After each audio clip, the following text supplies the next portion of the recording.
Vladimir Putinning eng katta orzusi Rossiyani yana buyuk davlatga aylantirgan rahbar sifatida tarixda qolish edi. Qad ko'tarishni, kelajak avlodlar uni Rossiya imperiyasi va Sovet ittifoqining eng qudratli davrlardagi yetakchilari qatorida tilga olishini istagan. Putin Rossiyani yana katta va ta'sirchan davlatga aylantirishni orzu qildi va bu maqsadga erishdi. Ukraina asosiy kalit bo'lishi kerak deb hisobladi.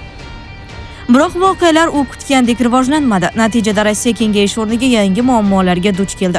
Bugun ayrim tahlilchilar fikricha Rossiya uchun eng katta xavf harbiy mag'lubiyat emas, balki xalqaro maydondagi ahamiyatining asta-sekin kamayib borishidir.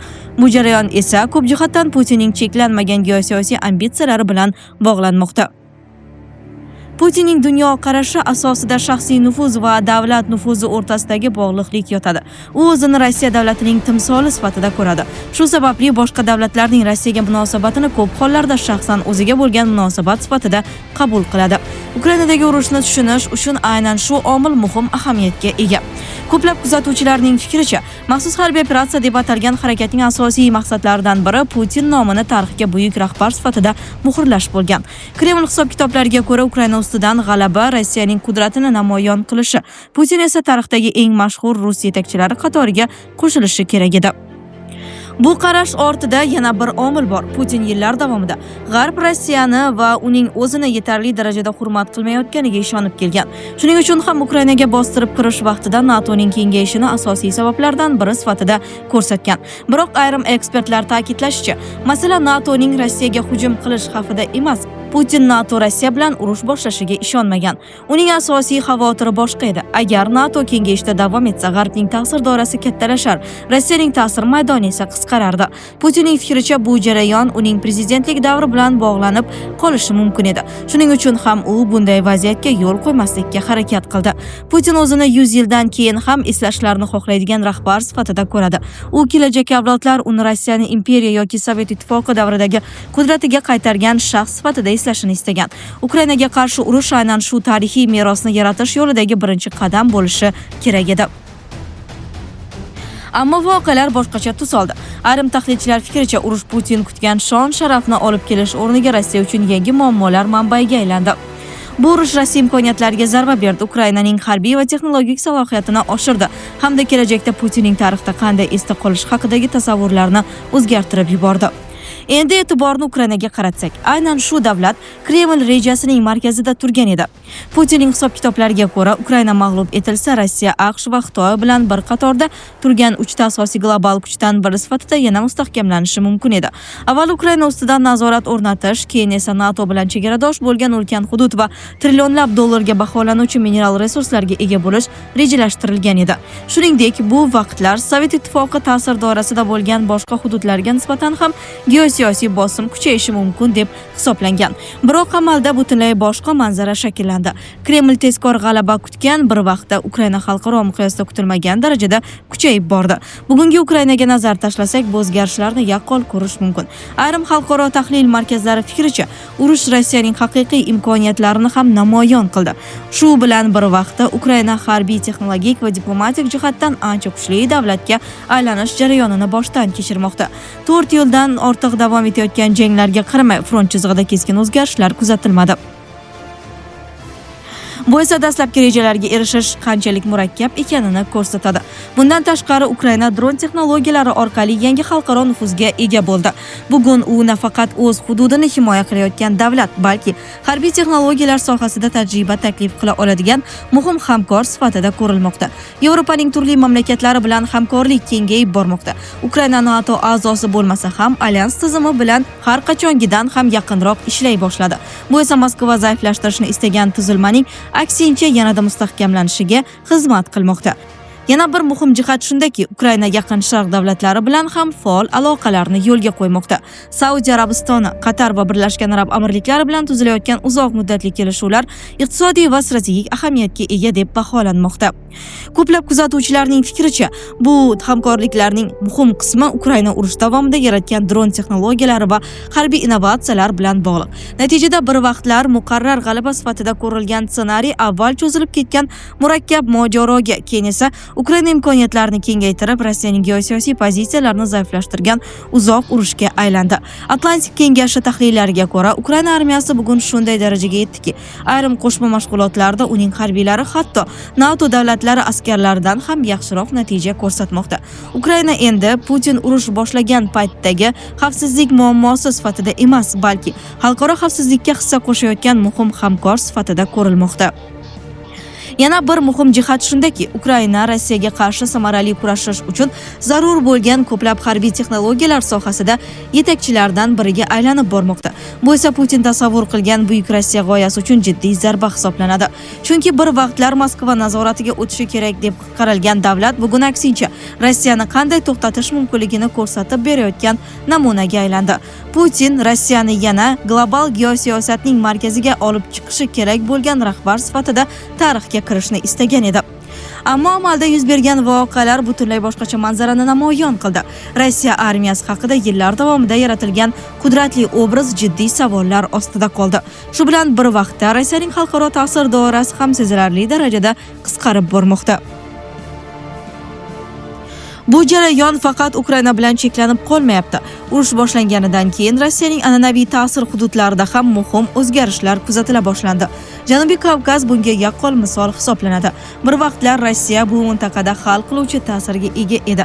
Qariyb 150 yil davomida mintaqa siyosiy jarayonlarida Moskva asosiy rol o'ynagan. Putin davrida ham bu ta'sir katta darajada saqlanib qolgan edi. Kreml Armaniston va Ozarbayjon o'rtasidagi ziddiyatlardan foydalanib, o'z manfaatlarini ilgari surishga harakat qilardi. Moskva qaysi tomonni qo'llab-quvvatlasa, o'sha tomonga harbiy va siyosiy yordam va'da qilingan. Bu siyosat ortida esa Rossiya armiyasining qudrati turgan. Biroq Ukraina urushi bu hisob-kitoblarni o'zgartirib yubordi. Bugun bu mexanizm avvalgidek ishlamayapti. Ozarbayjon bilan munosabatlar keskin yomonlashdi. Yekaterinburg shahrida 2 nafar ozarbayjonlik fuqaro politsiya harakatlari oqibatida halok bo'lgani haqidagi ma'lumotlar ikki davlat munosabatlarida jiddiy inqiroz keltirib chiqardi. Shundan keyin o'zaro ayblovlar va hibslar boshlandi. Bundan tashqari, 2024-yil dekabrda Ozarbayjonga tegishli fuqarolik samolyoti halokatga uchrashi ham munosabatlarga yana bir og'ir zarba bo'ldi. Hodisa natijasida 38 kishi halok bo'lgan. Yana boshqa tomondan esa Armaniston ham avvalgidek Moskva ta'sirida qolishni istamayotgani ko'rinmoqda. 2026-yil 8-iyunda mamlakat bosh vaziri Pashinyan navbatdagi saylovlarda g'alaba qozondi. Bu saylov Kreml uchun muhim sinovlardan biri edi. Chunki Putin qo'llab-quvvatlagan nomzodlar muvaffaqiyat qozona olmadi. Pashinyan esa Rossiya bosimiga qaramay o'z pozitsiyasini saqlab qoldi. Moskva hatto iqtisodiy bosim vositalaridan ham foydalanishga harakat qildi. Armanistonga yetkazib berilayotgan gaz narxlari masalasi ko'tarildi. Kreml Yerevanning Yevropa ittifoqiga yaqinlashuvi oqibatlarga olib kelishi mumkinligini ochiq bildirgan. Biroq bu bosim kutilgan natijani bermadi. Ozarbayjon ham Armaniston ham o'z tashqi siyosatini qayta ko'rib chiqishni boshladi. Bu esa Kavkazdagi kuchlar muvozanati o'zgarayotganini ko'rsatadi. Aslida 2020-yildagi Tog'li Qorabog' urushi yakunlarida Rossiya hali ham asosiy vositachi sifatida harakat qilgan edi. Oradan 6 yil o'tib esa vaziyat ancha o'zgardi. Bugun har ikki mamlakatning Rossiyaga munosabati avvalgidan ancha sovuqlashgan. Aynan shu holat ba'zi tahlilchilar Putin Rossiyaning kengaytirish o'rniga uning ta'sir maydonini qisqartirayotgani haqida gaplashishlariga sabab bo'lmoqda. Ukraina urushi davom etar ekan, Rossiyaning geosiyosiy ta'siri kamayib borayotgani haqidagi bahslar ham kuchaymoqda. Buni nafaqat Ukraina yoki Kavkazda, balki boshqa mintaqalarda ham kuzatish mumkin. Yevropa va Markaziy Osiyo davlatlari ham bu jarayonlarni diqqat bilan kuzatmoqda. Moldova, Gruziya va Qozog'iston kabi davlatlar Rossiya bilan qo'shnichilik qanday xavflar keltirib chiqarishi mumkinligini yana bir bor ko'rdi. Shu sababli Moldova Yevropa ittifoqiga a'zo bo'lish harakatlarini jadallashtirmoqda. Bu holat ham Ukraina urushi ayrim davlatlarni G'arbga yanada yaqinlashtirayotganining navbatdagi namunasi sifatida baholanmoqda. Boshqa tomondan Tojikiston kabi mamlakatlar Rossiya o'z harbiy texnikasi va qo'shinlarining bir qismini Ukraina frontiga yo'naltirayotganini kuzatdi. Bu esa Moskva xavfsizlik kafolatlarining ishonchliligi haqidagi savollarni kuchaytirdi. Agar Rossiya o'z ittifoqchilariga va'da qilingan himoya vositalarini boshqa frontlarga ko'chirishga majbur bo'layotgan bo'lsa, bu uning haqiqiy imkoniyatlari haqida muhim signal sifatida qabul qilinmoqda. Tojikiston va Qozog'iston kabi davlatlar bilan munosabatlarning murakkablashishi esa Kreml uchun alohida alohida ahamiyatga ega. Chunki bu mamlakatlar Moskva rahbarligidagi mintaqaviy tashkilotlar va xavfsizlik tizimlarining muhim ishtirokchilari hisoblanadi. Bundan tashqari, Rossiya boshchiligidagi Yevrosiyo iqtisodiy ittifoqi ham Kreml uchun muhim ahamiyatga ega hisoblanadi. Chunki ushbu tuzilma Rossiyaga ayrim sanksiyalar ta'sirini yumshatish imkoniyatini berib kelmoqda. Agar a'zo davlatlar bu ittifoqdan uzoqlasha boshlasa, bu ham Moskva ta'sir doirasining yanada qisqarishiga olib keladi. Aslida bu holat Putin Ukrainaga qarshi urush boshlaganida ko'zlangan maqsadlarga mutlaqo teskari natija hisoblanadi. U kattaroq va kuchliroq Rossiya haqida orzu qilgan bo'lsa, voqelik butunlay boshqa manzarani namoyon etmoqda. Yana boshqa tomondan qaraganda Ukraina urushni nafaqat Rossiyaning mintaqaviy ta'siriga, balki uning global obraziga ham jiddiy ta'sir ko'rsatdi. Bir vaqtlar Moskva himoyasiga tayandi deb hisoblangan davlatlar orasida Suriya, Venesuela va Eron ham bor edi. Rossiya ularga qurol-yarog' yetkazib berish, siyosiy qo'llab-quvvatlash va xavfsizlik kafolatlari berish orqali o'z ta'sirini mustahkamlashga harakat qilgan. Ammo Ukrainadagi urush boshlanganidan keyin bu davlatlardagi vaziyat keskin o'zgardi. Ularning rahbarlari hokimiyatdan ketdi yoki siyosiy inqirozlarga duch keldi. Eng muhimi, Moskva bu jarayonlarni to'xtatish yoki o'z ittifoqchilarini himoya qilish uchun jiddiy harakat qilgani kuzatilmadi. Buning sababi xoh resurslar yetishmasligi bo'lsin, xoh boshqa omillar bo'lsin, xalqaro maydonda paydo bo'lgan tasavvur bir xil bo'lib qolmoqda. Rossiya o'z himoyasiga suyangan davlatlarga avvalgidek kafolat bera olmaydi. Natijada Rossiyaning xalqaro nufuzi Putin hokimiyatga kelgan davrdan beri kuzatilmagan darajada pasaygani haqida bahslar kuchaymoqda. Biroq Kreml oldidagi muammolar faqat tashqi siyosat bilan cheklanmaydi. Ayrim tahlilchilar fikricha, Moskva uzoq yillar davomida nazorat qilib kelgan hududlarda ham ta'sirini asta-sekin yo'qotib bormoqda. Buning eng yaqqol misollaridan biri Rossiyaning uzoq sharq mintaqasidir. Mazkur hudud mamlakat yer maydonining qariyb 40% tashkil qilsa-da, bu yerda atigi 8 millionga yaqin aholi yashaydi. Shu bilan bir vaqtda bu mintaqa Rossiyaning muhim hamkori hisoblangan Xitoy alohida qiziqish bildirayotgan hududlardan biri sifatida ko'riladi. Albatta, bu Xitoy Rossiyaga qarshi harbiy harakat boshlaydi degani emas, ammo Pekin boshqa usullar orqali ta'sirini kengaytirmoqda. Ukraina urushi boshlanganidan keyin ko'plab Yevropa kompaniyalari Rossiya bozorini tark etdi. Ularning o'rnini esa tez sur'atlarda Xitoy kompaniyalari egallay boshladi. Bu jarayon Moskva iqtisodiyotining Xitoyga qaramligini yanada kuchaytirdi. Shu bilan birga Rossiyaning uzoq sharq hududlariga Xitoydan kelayotgan mehnat migrantlari soni ham ko'paydi. Sibir va uzoq sharqda maxsus iqtisodiy zonalar ham alohida ma'muriy hududlar tashkil etildi. Ayrim iqtisodiy operatsiyalarda esa rubl o'rniga yuandan foydalanish holatlari kengayib bormoqda. Bu hali hududiy o'zgarishlar bo'ladi degani emas. Ammo Pekin uchun bunga ehtiyoj ham yo'q. Xitoy Rossiyaning og'irlashib borayotgan vaziyatidan foydalanib, o'z iqtisodiy ta'sirini bosqichma-bosqich kengaytirmoqda. Bu ham ko'p jihatdan Ukraina urushi oqibatlaridan biri sifatida baholanmoqda. Chunki Kreml hali ham uzoqqa cho'zilib ketgan harbiy kampaniya bilan band bo'lib turgan bir paytda boshqa yo'nalishlardagi muammolarni hal qilish imkoniyati cheklanib bormoqda. Eng muhimi, Moskva bugun Xitoy qo'llab-quvvatlovisiz o'z iqtisodiy tizimini saqlab qolishi qiyin bo'lgan holatga kelib qolgani haqida ko'plab bahslar mavjud. Natijada Sovet ittifoqi davridagi qudratni tiklash orzusi amalda mutlaqo boshqacha natijalarga olib kelgani haqida fikrlar paydo bo'lmoqda. Sovet ittifoqi eng qudratli davrda o'nlab respublikalarni o'z ta'sir doirasida ushlab turgan edi. Bugun esa vaziyat butunlay boshqacha ko'rinish olmoqda. Ukraina taslim bo'lmadi va aksincha xalqaro maydondagi ahamiyatini yanada oshirdi. Kavkaz davlatlari Moskvadan tobora uzoqlashmoqda.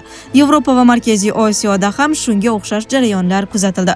Yana boshqa tomondan Rossiya hatto o'zining uzoq sharq hududlarida ham tashqi iqtisodiy ta'sirlarni cheklash imkoniyati cheklangan vaziyatga duch kelmoqda. Bu jarayonlarning barchasi faqat geosiyosiy maydon bilangina cheklanib qolmaydi.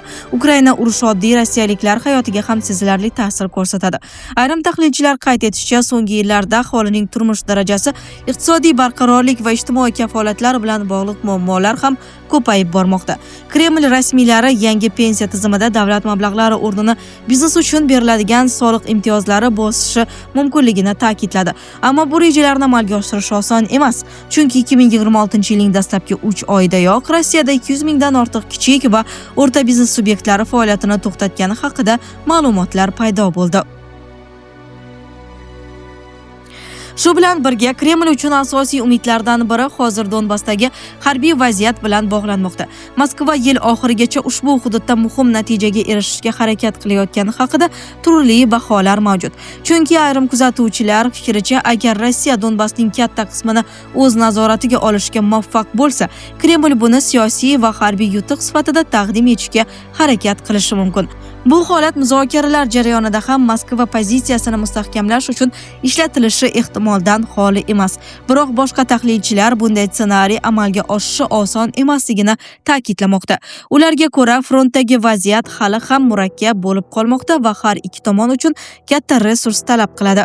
Agar janglar 2027-yilgacha davom etsa, Rossiya ichida mavjud bo'lgan ijobiy kutilmalar ham asta-sekin susayishi mumkinligi haqida fikrlar bildirildi. Natijada Putinning siyosiy merosi haqidagi bahslar ham tobora kuchayib bormoqda. Bir tomon uni Rossiya manfaatlarini himoya qilgan rahbar sifatida baholasa, boshqa tomon uni uzoq davom etgan urush, iqtisodiy bosim va xalqaro ta'sirning qisqarishi bilan bog'lamoqda. Yana bir muhim masala shundaki, Qrim atrofidagi vaziyat ham diqqat markazida. So'nggi vaqtlarda yarim orolning logistikasi va ta'minot yo'nalishlari bilan bog'liq muammolar haqida ko'plab muhokamalar bo'ldi. Ayrim tahlilchilar fikricha, Qrim bugun nafaqat strategik hudud, balki Ukraina urushi natijalarini baholashda muhim siyosiy ramzlardan biriga aylanib bormoqda. Sizlarga yetkazmoqchi bo'lganlarimiz shulardan iborat edi. Dunyo yangiliklaridan uzoqlashmang.